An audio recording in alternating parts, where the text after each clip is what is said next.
Le 2 février 1943, la reddition de la 6e armée allemande à Stalingrad a marqué l'un des moments les plus dévastateurs de la Seconde Guerre mondiale. Cet événement a scellé la défaite de l'Axe sur le front de l'Est, symbolisant l'effondrement de la machine de guerre nazie dans la région et initiant un sort brutal pour les soldats allemands capturés. Avant leur reddition, ces hommes avaient enduré des conditions infernales. La faim, le froid extrême et l'épuisement dû à des mois de combat avaient laissé les troupes allemandes au bord de la mort. Mais ce qui les attendait sous la garde soviétique dépassait l'imagination. Des marches forcées à travers le rude hiver russe, des camps de prisonniers avec des taux de mortalité en pleine explosion et des années de travail forcé dans des conditions inhumaines. Nous allons explorer le sombre destin des 91 000 soldats allemands capturés à Stalingrad. Une histoire de souffrance, de survie et des conséquences les plus dures de la guerre. Était-ce aussi glaçant que l'on croit? Les nazis ont-ils été montrés une quelconque pitié? Que leur est-il arrivé?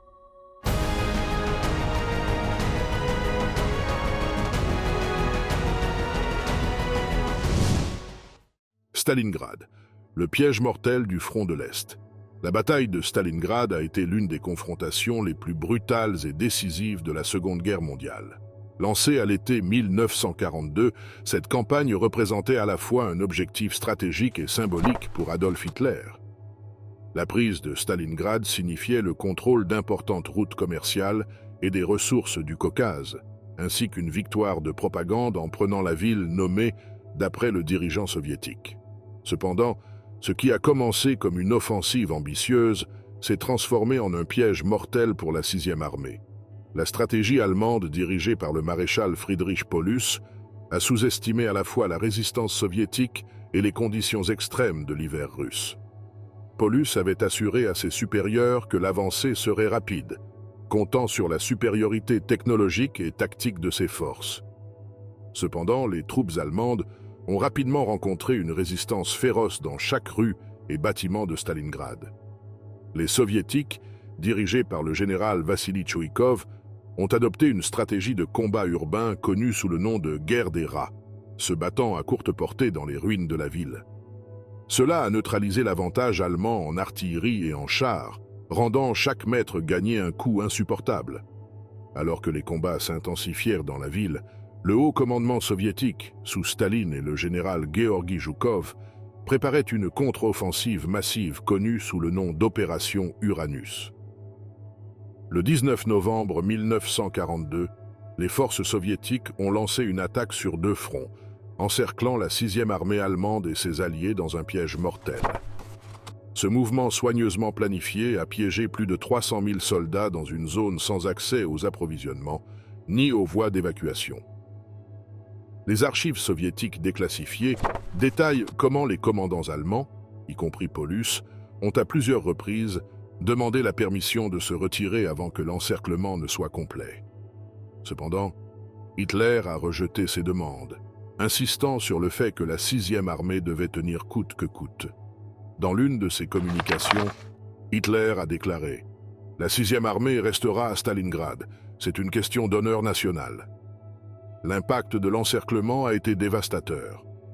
Sans accès à la nourriture, aux munitions ou aux vêtements d'hiver adéquats, les soldats allemands ont commencé à succomber à la faim, au froid extrême et aux maladies.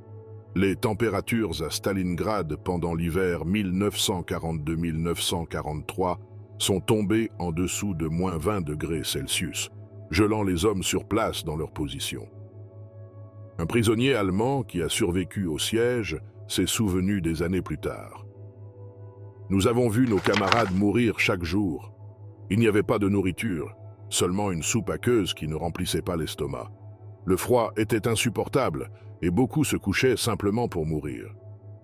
Pendant ce temps, la Luftwaffe a tenté de ravitailler la 6e armée par un pont aérien, mais cette opération s'est révélée insuffisante. Sur les 600 tonnes de ravitaillement quotidien nécessaires, seulement 100 à 150 tonnes arrivaient. De plus, les avions allemands ont fait face à une intense défense anti-aérienne soviétique, entraînant la perte de nombreux avions et équipages. La situation à l'intérieur de la poche s'est rapidement détériorée.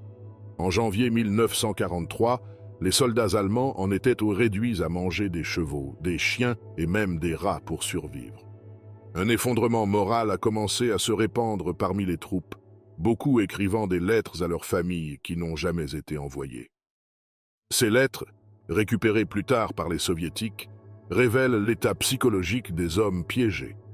L'un d'eux disait « Chère mère, si tu lis ceci, je ne suis probablement plus en vie. Nous sommes encerclés, et il n'y a aucun espoir d'aide. Je suis fatigué, affamé et gelé, mais j'essaie de rester fort pour toi. » Finalement, le 2 février 1943, Friedrich Paulus, promu maréchal quelques jours plus tôt dans une tentative de Hitler pour empêcher sa reddition, a capitulé avec les restes de la 6e armée. C'était la première fois dans l'histoire qu'un officier allemand de ce rang s'était rendu, marquant un tournant dans la guerre. Sur les 300 000 soldats initialement piégés, plus de la moitié étaient morts et environ 91 000 ont été faits prisonniers.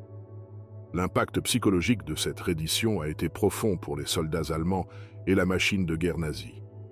Pour les combattants, la reddition signifiait affronter un destin incertain entre les mains des soviétiques, que beaucoup craignaient être pire que la mort. Pour le régime nazi, Stalingrad a été un coup dévastateur pour le moral et la perception de l'invincibilité de l'armée allemande. Du côté soviétique, la victoire à Stalingrad a été célébrée comme un tournant dans la guerre. Elle a marqué le début d'une série d'offensives qui repousseraient progressivement les forces de l'Axe vers l'Allemagne. Cependant, pour les prisonniers allemands, la reddition n'était que le début d'un nouvel enfer. Le sort qui les attendait sous la garde soviétique serait encore plus sombre, marqué par des marches interminables, la faim, les maladies et le travail forcé. Stalingrad n'était pas seulement une défaite militaire. C'était un témoignage de la manière dont la guerre peut détruire non seulement les corps, mais aussi les esprits. Ce qui a commencé comme une offensive stratégique s'est terminé en un piège mortel pour la 6e armée. Un épisode qui resterait gravé dans la mémoire comme l'un des chapitres les plus sombres de la Seconde Guerre mondiale. Le début du supplice. Les marches de la mort dans l'hiver russe. La reddition à Stalingrad a marqué le début d'un supplice encore plus impitoyable pour les soldats allemands capturés. Avec la 6e armée complètement démantelée, les troupes soviétiques ont commencé le processus de transfert des prisonniers vers des camps de travail au fin fond de l'Union soviétique. Ces marches, effectuées au cœur de l'hiver russe, sont devenues des scènes de souffrance inimaginables, où le froid, la faim et l'épuisement ont prélevé un lourd tribut. Dès l'instant où l'ordre de reddition a été donné, les soldats capturés ont été dépouillés de tout équipement personnel pouvant les aider à résister au climat. Les bottes ont été remplacées par des chaussures inadéquates ou simplement confisquées, forçant beaucoup à marcher pieds nus sur la neige gelée. La nourriture était presque inexistante et l'eau, lorsqu'elle était fournie, provenait de sources contaminées ou de neige fondue hâtivement recueillie. Les archives soviétiques déclassifiées mentionnent que ces conditions n'étaient pas accidentelles. Elles faisaient partie d'un calcul délibéré pour punir les prisonniers et affaiblir leur résistance physique et mentale. Les températures pendant les marches atteignaient facilement moins 20 degrés Celsius. Dans ces conditions extrêmes, les prisonniers marchaient pendant des heures sans repos, parcourant des dizaines de kilomètres par jour. Ceux qui ne pouvaient pas suivre étaient battus ou exécutés sur place. Un survivant s'est souvenu dans ses mémoires. Nous savions que s'arrêter signifiait la mort. Certains tombaient d'épuisement et les gardes les laissaient simplement là, morts ou mourants. Nous ne pouvions rien faire pour les aider. Tout au long de ces marches, les soldats allemands ont non seulement affronté le climat, mais aussi le traitement brutal de certains des soldats soviétiques qui les escortaient. Bien qu'il y ait eu des ordres pour garder les prisonniers en vie pour une utilisation ultérieure dans le travail forcé, les gardes agissaient souvent avec cruauté, en partie par vengeance pour les atrocités commises par les nazis sur le sol soviétique. Un document capturé après la guerre mentionne comment certains prisonniers étaient forcés de porter du matériel lourd tout en marchant, accélérant leur effondrement physique. La faim est rapidement devenue l'un des principaux tourments des prisonniers. Les rations, lorsqu'elles existaient, consistaient en de petites quantités de pain rassis ou de soupes aqueuses, insuffisante pour soutenir des hommes affaiblis. Certains ont tenté de survivre en mangeant des racines ou des morceaux de bois, tandis que d'autres succombaient à la faim au milieu de la marche. Dans un témoignage recueilli par des enquêteurs allemands après la guerre, un prisonnier a raconté « Il y avait des jours où nous rêvions de nourriture. N'importe quoi aurait fait l'affaire. Un morceau de viande, une tranche de pain. Mais tout ce que nous avions, c'était de la neige et du vide. » Malgré les conditions extrêmes, les Soviétiques ont utilisé ces marches non seulement comme moyen de transport, mais aussi comme forme de contrôle psychologique. La déshumanisation des prisonniers était évidente à chaque pas.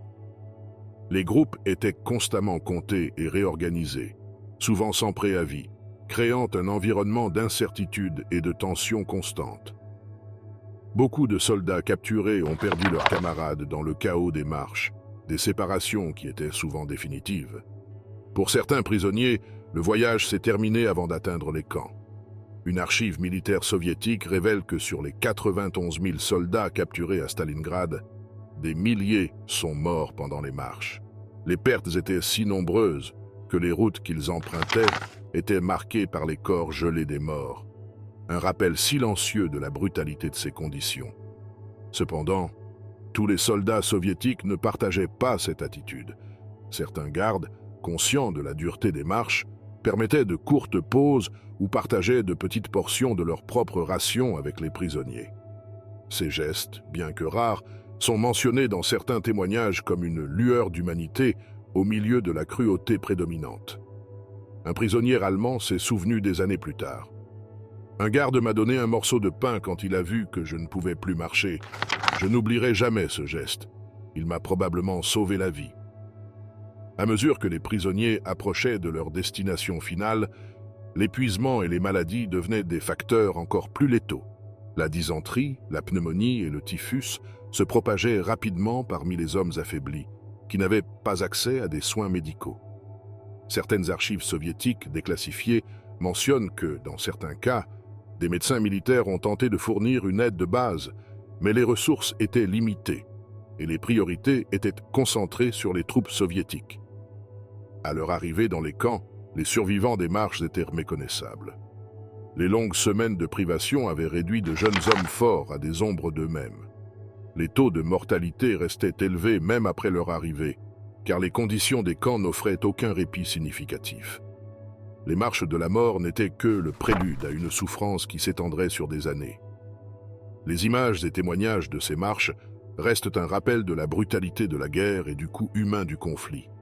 Les soldats allemands, pris au piège dans un scénario où la survie semblait impossible, ont affronté non seulement la rigueur de l'hiver russe, mais aussi les conséquences d'une guerre qui ne montrait aucune pitié pour les vaincus. Camp de désespoir. Le système soviétique des prisonniers de guerre. Les camps de prisonniers de guerre soviétiques représentaient un sort encore plus sombre pour les soldats allemands capturés à Stalingrad. Dispersés à travers l'immense étendue de l'Union soviétique, des régions glacées de Sibérie aux paysages arides d'Asie centrale, ces camps sont devenus des scènes de souffrance extrême et de travail épuisant. Pour les soldats de la 6e armée, arrivés dans ces camps après les marches de la mort éreintantes, ne marquait pas la fin de leur tourment, mais le début d'une nouvelle étape de difficultés inimaginables. Le système soviétique des prisonniers de guerre était principalement conçu pour exploiter les captifs comme force de travail dans la reconstruction du pays. Après les dévastations causées par l'invasion allemande, le besoin de reconstruire les villes, les usines et les infrastructures était urgent. Les prisonniers, considérés comme des ennemis du peuple, étaient envoyés dans des camps où la priorité n'était pas leur bien-être, mais maximiser leur productivité.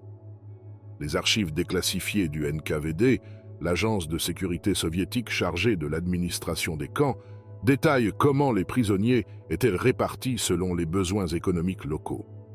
Les conditions dans ces camps étaient terribles. Les prisonniers étaient logés dans des baraquements de fortune, souvent sans chauffage et avec peu de protection contre les éléments.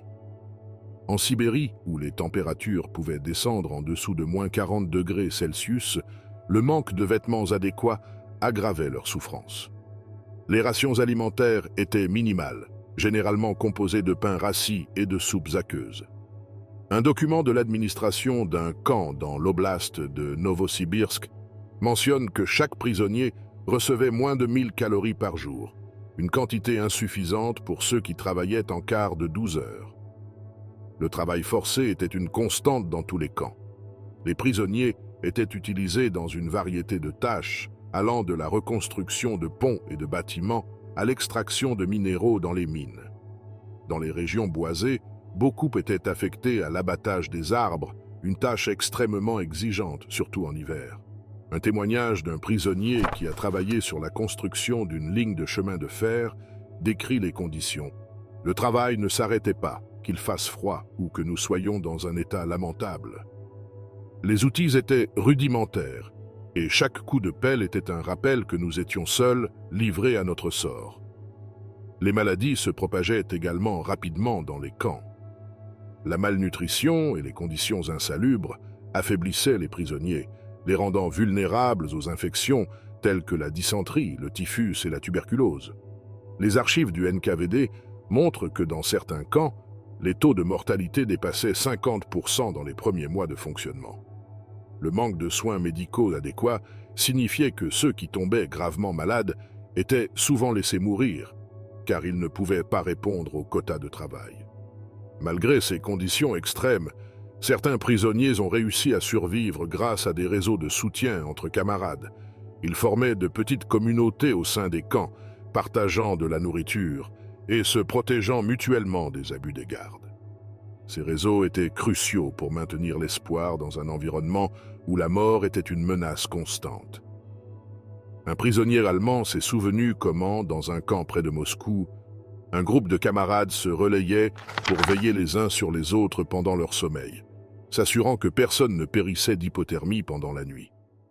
Les types de travail assignés aux prisonniers variaient en fonction de la région et des besoins locaux.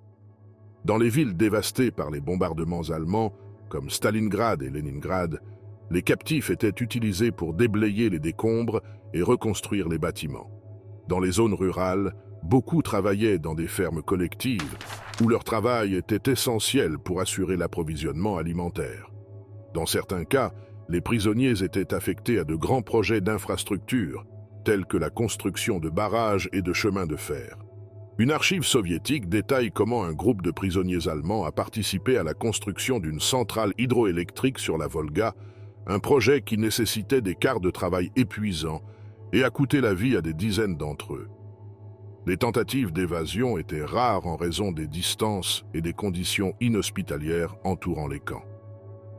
Cependant, certains prisonniers, désespérés de liberté, ont risqué tout pour tenter de s'échapper. Les archives du NKVD mentionnent plusieurs cas d'évasion, bien que peu aient réussi. Dans un incident enregistré en 1945, un groupe de 5 prisonniers a tenté de s'échapper d'un camp en Sibérie pour être recapturé quelques jours plus tard. Les représailles ont été sévères, servant d'avertissement aux autres. L'administration des camps faisait face à des dilemmes logistiques constants. Les ressources étaient limitées, et le conflit entre garder les prisonniers en vie et maximiser leur productivité était fréquent. Un rapport interne du NKVD indique que dans certains camps, les quotas de travail étaient délibérément réduits pendant les mois d'hiver pour éviter une augmentation drastique des décès, tandis que dans d'autres, les autorités privilégiaient la réalisation des objectifs économiques à tout prix. À la fin de la guerre, beaucoup des prisonniers de Stalingrad étaient morts dans les camps. Sur les 91 000 soldats capturés en février 1943, seuls 6 000 ont survécu pour retourner en Allemagne des années plus tard. Ce faible taux de survie reflète non seulement les conditions extrêmes des camps, mais aussi l'impact des politiques soviétiques envers les prisonniers de guerre. Les camps de prisonniers de guerre soviétiques n'étaient pas seulement des lieux de travail forcé, mais aussi des espaces de résistance silencieuse et de lutte pour la survie. Pour ceux qui ont réussi à endurer ces années de captivité, les cicatrices physiques et émotionnelles sont restées comme un rappel constant du prix de la guerre et de la brutalité d'un système qui ne montrait aucune compassion pour les vaincus. Entre faim et froid, histoire de survie. La survie dans les camps de prisonniers de guerre soviétiques était une lutte constante contre la faim, le froid et le désespoir. Pour les soldats allemands capturés à Stalingrad, rester en vie dans des conditions extrêmes nécessitait une combinaison de résistance physique, d'ingéniosité et, surtout, de soutien mutuel entre camarades. Ces histoires de survie, bien que marquées par la souffrance, révèlent la force de l'esprit humain dans les situations les plus adverses. La faim était l'ennemi le plus implacable. Les rations fournies par les gardes soviétiques étaient minimales, conçues uniquement pour garder les prisonniers fonctionnels. Le pain, principale source de subsistance, était souvent de mauvaise qualité et mélangé à de la sciure pour augmenter son volume. Les soupes, faites d'eau avec de petits morceaux de choux ou de pommes de terre, offraient peu de valeur nutritive. Dans certains camps, la nourriture était distribuée en fonction de la productivité des prisonniers, créant une compétition constante pour atteindre les quotas de travail. Une archive du NKVD décrit cette politique comme un moyen d'inciter les captifs, bien qu'en pratique, elle n'ait fait qu'augmenter l'usure physique des prisonniers les plus faibles. Face à cette réalité, beaucoup ont eu recours à la créativité pour trouver des sources supplémentaires de nourriture. Certains prisonniers attrapèrent des rats ou collectaient des racines et des herbes dans les zones entourant le camp. Un témoignage recueilli par des enquêteurs allemands après la guerre raconte comment un groupe de prisonniers a réussi à attraper des corbeaux qui se perchaient près des baraquements. Bien que le risque d'être puni soit élevé, ces moments d'ingéniosité faisaient souvent la différence entre la vie et la mort pour beaucoup. Le froid extrême était un autre défi constant. Dans les camps situés en Sibérie et dans d'autres régions au climat sévère, les températures descendaient régulièrement en dessous de -30 degrés Celsius.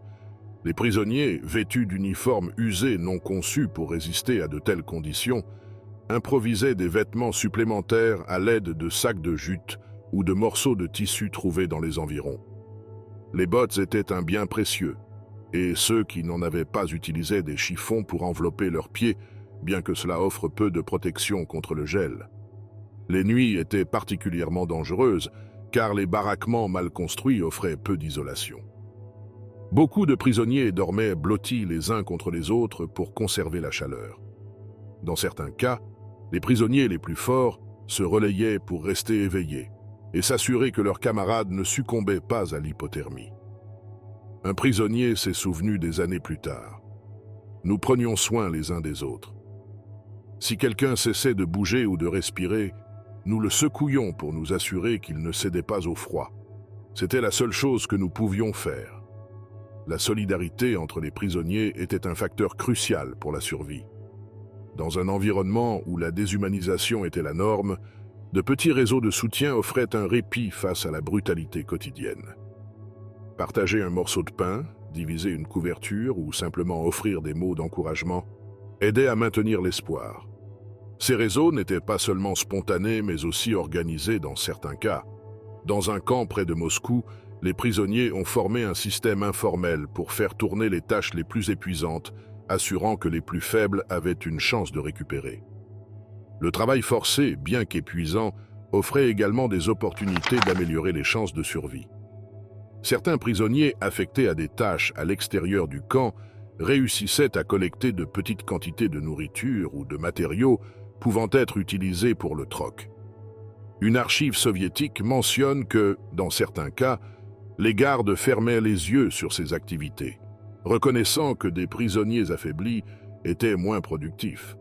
Cependant, le risque d'être découvert était toujours présent, et les conséquences pouvaient être létales. Les maladies étaient un autre obstacle constant.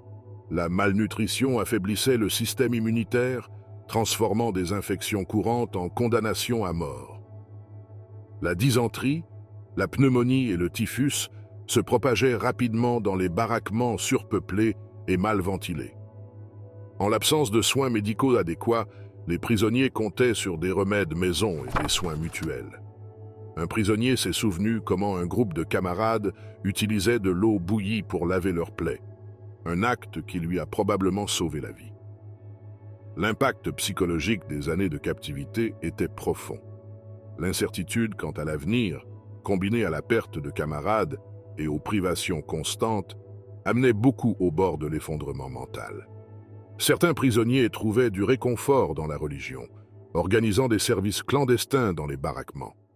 D'autres se tournaient vers l'écriture, utilisant des morceaux de charbon pour griffonner leurs pensées sur les murs ou des morceaux de bois. Une archive trouvée dans un camp près de Kazan contient plusieurs poèmes écrits par des prisonniers, certains exprimant de l'espoir, d'autres un profond désespoir. Cependant, tout le monde n'a pas réussi à surmonter les épreuves de la captivité. Les taux de mortalité dans certains camps dépassaient 50% pendant les hivers les plus rigoureux. Pour ceux qui ont survécu, les cicatrices physiques et émotionnelles les ont accompagnés longtemps après leur libération. Un survivant a raconté comment, même des décennies après son retour en Allemagne, il faisait encore des cauchemars sur les jours passés dans le camp. Dans mes rêves, je cherche toujours de la nourriture ou j'essaie d'échapper au froid. Je ne pourrai jamais oublier ce que nous avons traversé là-bas. Malgré tout, ces histoires de survie mettent en lumière la puissance de la résilience humaine. Au milieu de la faim, du froid et des conditions inhumaines, les prisonniers de guerre ont trouvé des moyens de résister et de préserver leur humanité. Leurs expériences éclairent non seulement la brutalité des camps soviétiques, mais aussi la capacité de l'être humain à s'adapter et à survivre même dans les scénarios les plus sombres. Justice ou vengeance, le traitement des officiers allemands. Les officiers de haut rang de la 6e armée allemande capturés à Stalingrad ont connu un sort différent de celui des simples soldats. Alors que la plupart des prisonniers étaient envoyés dans des camps de travail forcés, les officiers étaient rapidement séparés et soumis à un traitement soigneusement calculé. Pour l'Union soviétique, ces hommes n'étaient pas seulement responsables de la stratégie militaire de l'Axe, mais aussi des symboles d'un régime qu'ils cherchaient à discréditer et à blâmer publiquement pour les horreurs de la guerre. Les interrogatoires ont commencé presque immédiatement après la reddition. Les officiers ont été transférés dans des installations isolées, où des équipes spécialisées du NKVD et de l'Armée rouge ont mené des interrogatoires intensifs. Les archives soviétiques déclassifiées révèlent que l'objectif n'était pas seulement d'obtenir des informations militaires, mais aussi de construire un dossier de propagande contre le régime nazi. Friedrich Paulus, le commandant de la 6e armée et le premier maréchal allemand à se rendre dans l'histoire militaire, était l'une des principales cibles de ces efforts. Paulus, capturé le 2 février 1943, a été emmené dans un lieu secret où il a subi une série d'interrogatoires conçus non seulement pour extraire des informations, mais aussi pour le convaincre de collaborer avec les soviétiques. Les transcriptions de ces déclarations montrent comment les soviétiques ont fait pression sur lui pour qu'il dénonce publiquement Hitler et le régime nazi. Sous la promesse de meilleures conditions de vie et l'assurance qu'il ne serait pas exécuté, Paulus a finalement accepté.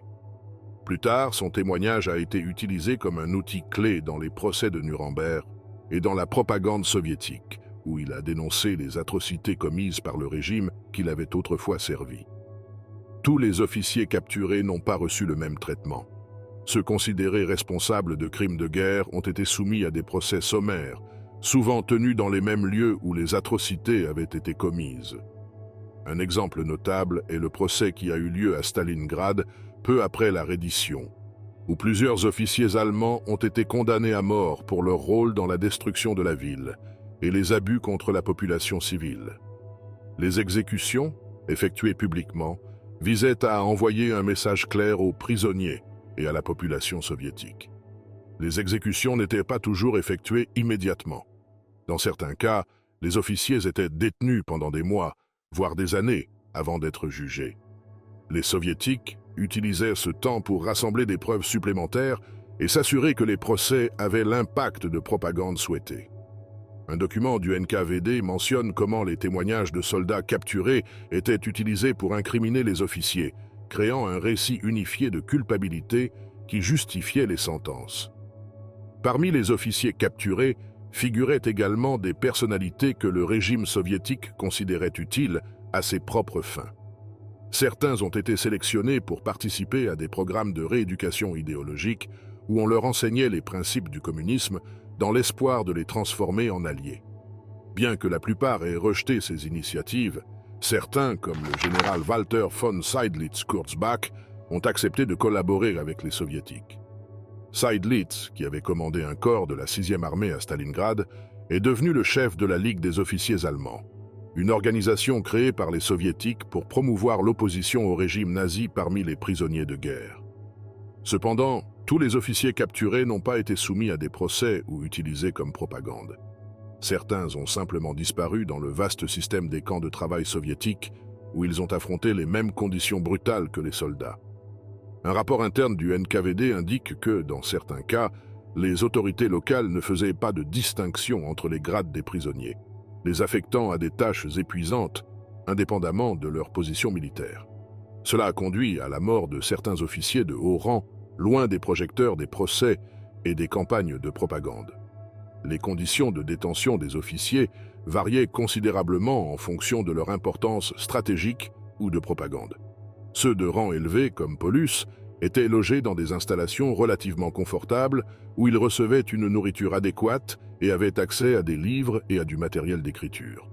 En revanche, les officiers de rang inférieur faisaient souvent face à un traitement brutal, affrontant la faim, le froid et les maladies dans des conditions similaires à celles des simples soldats.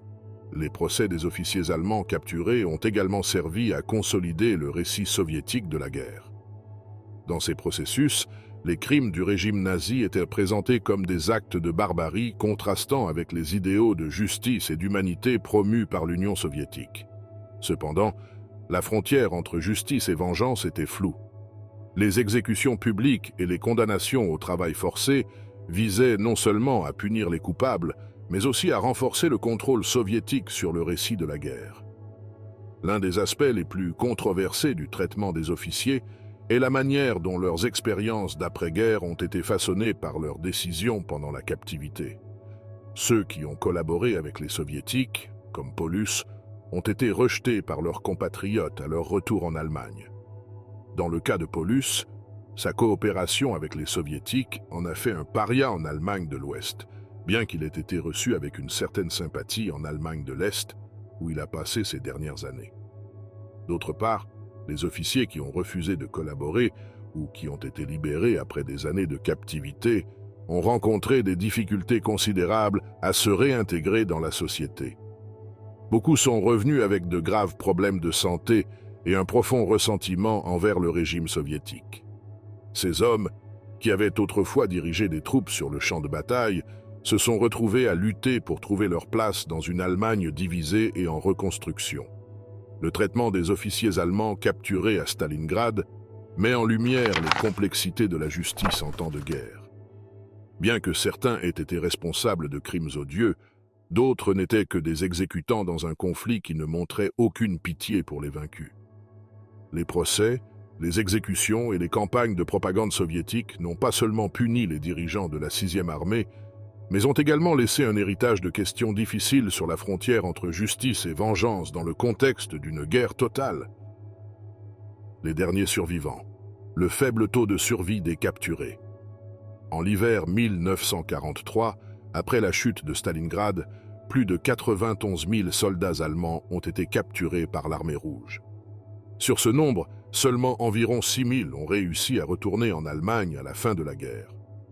La brutalité de leur sort est un sinistre témoignage des conséquences de la défaite et des conditions extrêmes qu'ils ont affrontées dans les camps de prisonniers de guerre soviétiques. Malgré les lourdes pertes, le taux de survie des prisonniers de guerre allemands à Stalingrad était remarquablement bas, soulevant des questions sur les conditions spécifiques qui ont conduit à une mortalité aussi élevée. Lorsqu'on analyse les causes de ce taux de mortalité élevé, il est crucial de considérer les facteurs qui ont contribué à la tragédie. Manque de nourriture, maladies, épuisement physique extrême et mauvais traitements. La faim était l'une des principales raisons pour lesquelles de nombreux prisonniers n'ont pas survécu. Après la féroce bataille, les prisonniers étaient détenus dans des conditions déplorables. La nourriture était rare et les prisonniers, déjà affaiblis par les combats précédents, étaient soumis à un régime alimentaire minimal qui ne pouvaient pas soutenir leurs corps épuisés. Une nutrition insuffisante, combinée au froid impitoyable de l'hiver russe, a rapidement fait succomber leur corps à des maladies, des infections et à la malnutrition. Le traitement cruel et déshumanisant par les gardes soviétiques a également joué un rôle fondamental dans le taux de mortalité. La politique soviétique envers les prisonniers de guerre était claire. Il n'y avait aucune sympathie ou considération pour ceux capturés. La propagande du régime stalinien avait dépeint les soldats allemands comme des envahisseurs et des ennemis du peuple soviétique. Par conséquent, les prisonniers étaient vus non seulement comme des soldats vaincus, mais aussi comme des coupables de crimes de guerre. Beaucoup étaient forcés de travailler dur dans des conditions extrêmes, tandis que d'autres étaient soumis à des punitions sévères sans raison. Les passages à tabac, le travail dans des conditions insalubres et les exécutions sommaires étaient des pratiques courantes, augmentant encore le taux de mortalité. Le manque de soins médicaux était également un facteur dévastateur. Au milieu de la guerre, les prisonniers de guerre allemands ne recevaient pas les soins nécessaires pour les blessures ou les maladies. Le froid extrême, combiné au manque de médicaments et à une infrastructure effondrée, faisait que même des blessures mineures s'infectaient rapidement, avec le typhus, la dysenterie et le scorbut faisant de nombreuses victimes.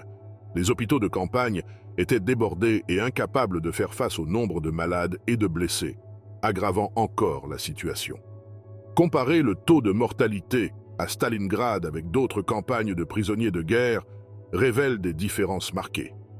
Bien que les conditions pour les prisonniers dans d'autres conflits, comme la Première Guerre mondiale ou la Seconde Guerre mondiale sur d'autres fronts, aient également été atroces, peu de scénarios ont atteint le niveau de brutalité subi par les prisonniers allemands à Stalingrad.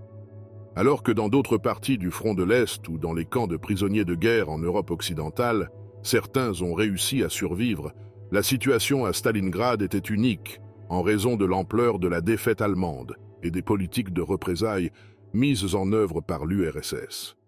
Les archives secrètes déclassifiées de l'époque révèlent que le traitement des prisonniers de Stalingrad était considéré comme un exemple de ce que les Soviétiques voyaient comme une vengeance. Dans les premiers mois après leur capture, les prisonniers ont été transportés dans des camps de concentration en Sibérie, où les conditions de vie étaient extrêmement dures. Les températures chutaient dangereusement pendant l'hiver, et la surpopulation s'aggravait avec le temps. Les témoignages des survivants parlent de conditions insoutenables. Ils nous traitaient comme du bétail, ne pensant jamais que nous étions humains, a dit l'un d'eux, se souvenant des interminables journées de travail forcé, des marches épuisantes et de la rareté de la nourriture. Le contraste avec d'autres prisonniers de guerre dans des situations similaires, comme ceux capturés lors d'autres batailles clés du conflit, est également révélateur. Sur le front occidental, par exemple, de nombreux prisonniers allemands ont été traités avec plus d'humanité et dans des conditions plus supportables. Bien que non exempt d'abus, la politique envers les prisonniers aux mains des Alliés était généralement plus clémente, permettant un taux de survie plus élevé. Cependant, même ceux qui ont survécu à la captivité soviétique sont souvent revenus avec des séquelles psychologiques et physiques qui les marqueraient à vie. Le faible taux de survie des prisonniers de Stalingrad a été un sujet d'étude parmi les historiens, certains arguant que la politique de représailles de l'URSS n'était pas seulement due aux conditions des camps, mais aussi à la propagande que le régime stalinien promouvait autour de la justice révolutionnaire. La capture de soldats allemands était vue comme une vengeance pour les années d'invasion nazie et les horreurs que le peuple soviétique avait endurées aux mains du Troisième Reich. Ce n'était pas seulement une question de guerre, mais aussi de rétribution pour les atrocités commises pendant l'occupation. Dans ce contexte, les chiffres parlent d'eux-mêmes. Sur 91 000 prisonniers de guerre capturés, seulement 6 000 sont retournés en Allemagne. La question qui reste débattue est de savoir si ces pertes auraient pu être évitées dans d'autres circonstances, ou si la politique de représailles et la rigueur impitoyable de l'hiver russe ont condamné les prisonniers à un sort cruel. À travers ces événements, nous voyons non seulement le désespoir de ceux qui se sont rendus, mais aussi le coût humain inexorable que la guerre impose. L'histoire de ces hommes, sacrifiés par la cruelle réalité de la guerre, continue de résonner dans le présent, laissant une marque indélébile dans la mémoire collective de ceux qui se souviennent des horreurs du passé. La longue attente, libération et rapatriement. Le processus de libération des prisonniers de guerre allemands après la Seconde Guerre mondiale a été long et complexe. De 1949 au début des années 1950, des milliers de soldats capturés à Stalingrad ont commencé à être libérés, bien que beaucoup soient restés en captivité dans divers camps à travers l'Union soviétique. le rapatriement est devenu l'une des tâches les plus difficiles pour les autorités allemandes et soviétiques, car les conditions des prisonniers et le contexte d'après-guerre rendaient tout retour à la normalité extrêmement difficile. Initialement, la libération des prisonniers a été lente. La reconstruction de l'Europe après la guerre était un processus long, et la situation politique entre l'Union soviétique et les puissances occidentales a également affecté le rapatriement. Les prisonniers libérés par les soviétiques voyageaient souvent dans des conditions précaires. Malgré leur liberté, ceux qui retournaient en Allemagne étaient confrontés à une réalité complètement différente de ce qu'ils connaissaient avant d'être capturés. À leur retour, beaucoup de prisonniers ont trouvé leur foyer en ruine, à la fois physiquement et émotionnellement. L'Allemagne d'après-guerre était marquée par la division et la destruction, et les prisonniers libérés, affaiblis par des années de mauvais traitements, de maladies et de faim, se sentaient aliénés.